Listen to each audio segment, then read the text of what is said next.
Right now, you believe something happened to you that didn't. Not a misunderstanding. Not a small detail you got wrong. A complete, vivid, emotionally real memory of an event that never occurred. And the disturbing part isn't that it happened. The disturbing part is that you cannot tell which memory it is. Here's what most people assume. Memory works like a recording. Something happens, the brain saves it, and when you remember, you press play. This model is so intuitive that the entire legal system was built around it. Eyewitness testimony. I saw him. I remember clearly. Courts accepted this for centuries as among the most reliable forms of evidence. It is, in fact, one of the least reliable things a human brain produces. In 1974, psychologist Elizabeth Loftus at the University of Washington ran a study that should have dismantled this assumption permanently. She showed participants footage of a car accident.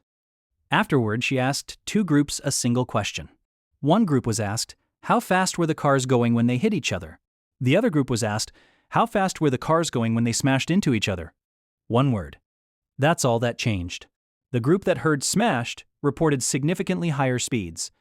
And 1 week later, when asked whether they had seen broken glass in the footage, there was no broken glass, the smashed group was more than twice as likely to say yes. A single word, planted after the event, had physically altered what they remembered seeing. Loftus called this the misinformation effect. And it gets stranger. In a follow-up series of studies in the 1990s, she went further.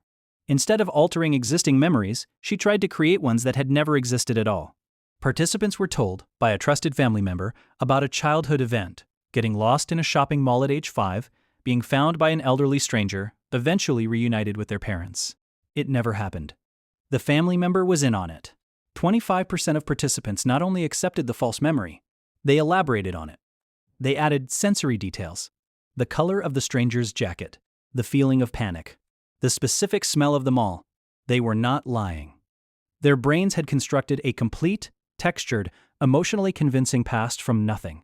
And here's the layer that Loftus's work points toward, that most people never reach. The problem isn't just that false memories can be implanted. The problem is what memory actually is. Every time you remember something, you are not retrieving a file. You are reconstructing it, live, in the moment, from fragments, using your current beliefs, your current emotions, and everything you've been told since the event occurred. And then, when you're done remembering, your brain saves that reconstruction, not the original, the reconstruction. Neuroscientist Karim Nader at McGill University demonstrated this in 2000. He showed that the act of remembering a memory makes it temporarily unstable, chemically, physically unstable in the brain. It has to be restored. And in that window, it can be changed.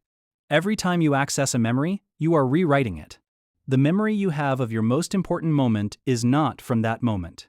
It is from the last time you remembered it. Which means the clearer a memory feels, the more times you've reconstructed it. The more vivid it is, the more edited. The memories that feel most real to you, the ones you've told the most, the ones that feel like the foundation of who you are the ones that have been rebuilt the most times. So here's the question that doesn't leave. If the self is built from memory, and memory is rebuilt every time it's touched, and each rebuilding changes it, then the story you tell about who you are is a living document, being rewritten constantly, by the act of remembering it. Which version is the true one?